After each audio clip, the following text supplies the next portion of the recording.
This agreement also paves the way for an MLS tournament later this summer in Orlando. For more on all of that, we welcome in a couple MLS vets, Alejandro Moreno and Kasey Keller.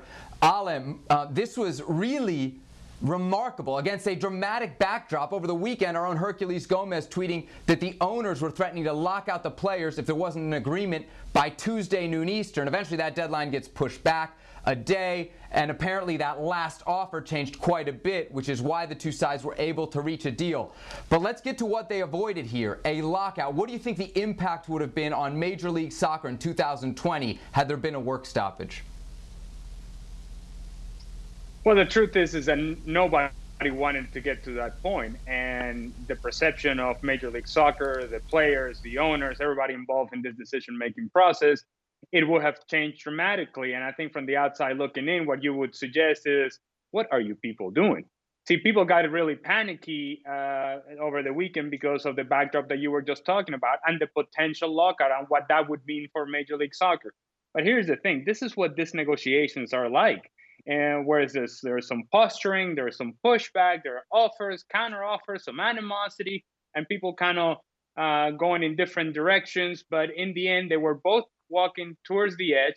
They got to the edge, stared at the abyss, and said, you know what? Maybe that's not what we want to do. Maybe that's not the solution that we want. That's not the outcome that we need. That's not the outcome that the league and the players need. And so therefore, how about we find some middle ground? Okay, you take some, we take some. I scratch your back, you scratch my back. And in the end, they come to an agreement that it was necessary for all parties involved. Because as I said, lockouts are not good. Now, in a perfect world, lockouts are not good. It doesn't benefit anybody.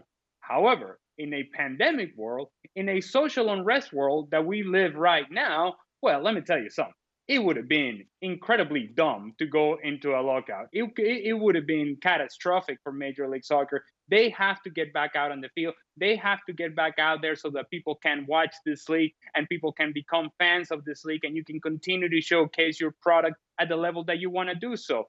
You cannot be at any point kind of perceived to be the sort of league that is it's looking for more dollars here and there, that is cutting corners here and there, or the players that are not in contact with the social unrest and the what's going on in the reality of this country, that you're so out of touch that you're just concerned about your own self. You're all part of a big world, a much bigger world, and so therefore it was necessary for both parties to come together.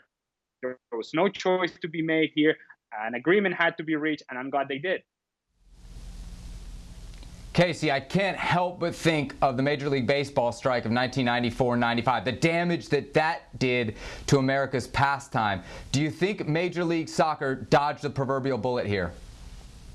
But to Ali's point, I was involved in one of these negotiations in my time with the Sounders and in Major League Soccer. And it is, nothing is going to happen until the 11th hour, until that very final. Nobody's going to play their hand. Nobody's going to flinch, as Ali said, before they have to. And so I wasn't surprised that it kind of came down to the last minute, but it truly is a situation where I agree, they needed to have a presence this season, that there's no chance that they could go the rest of this year without having Major League Soccer being played. Now, where that was going to be played, it looks like it's going to be in Orlando in this tournament format. And yeah, look, we all hope everybody's back to their stadiums sooner rather than later with fans in.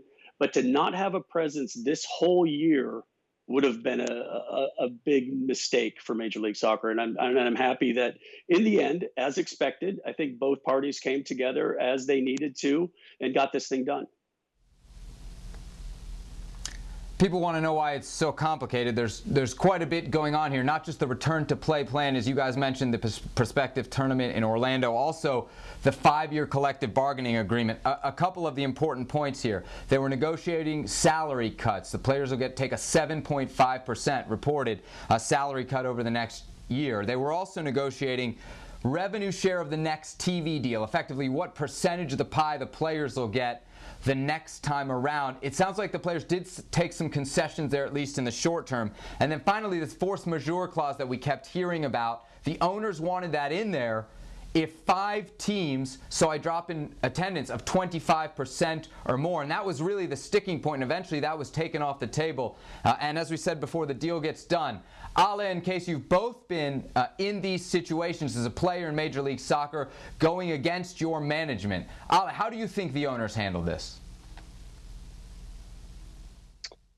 Tough to say because you don't really know what the numbers are. And without the numbers in front of you, then you don't quite understand as to what is it that the owners were trying to achieve. But this is merely an observation from the outside looking in. And it's almost as if the owners were utilizing the pandemic and COVID-19 as a way of kind of positioning themselves and as a negotiating tool, as to improve the terms of the deal on their side, and saying, okay, look, this has happened, and this changes now what the landscape of our league is going into the future. And so therefore, you as players need to make more concessions for us, the owners. And that initially, it felt more like a mandate than a negotiation. And I think that's where players may have had an issue and said, look, we're willing to work with you, but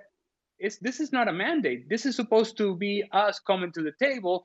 You put your offer out there. We put our counter offer. We meet in the middle, and we walk in this together, because indeed we are in this together. We're holding hands together, the players and the owners, the teams, the league, so on and so forth. But initially felt more like a mandate and sort of a tactical move, if you will, by the owners. And I don't think the players were very receptive to that. That's why I think it took to the very last minute to make sure that this deal was done. I think the players took a step back and said, wait a minute, we are not on board with this. This is not going to work for us. And I'm glad that the players stuck together, that there were no cracks there in the foundation of the Players Association, and that in the end they found a deal that they were happy with. Well, thank you very much for watching ESPN on YouTube. For more sports highlights and analysis, be sure to download the ESPN app. And for live streaming, premium content, and let's not forget as well, ESPN FC 7 days a week, subscribe to ESPN+.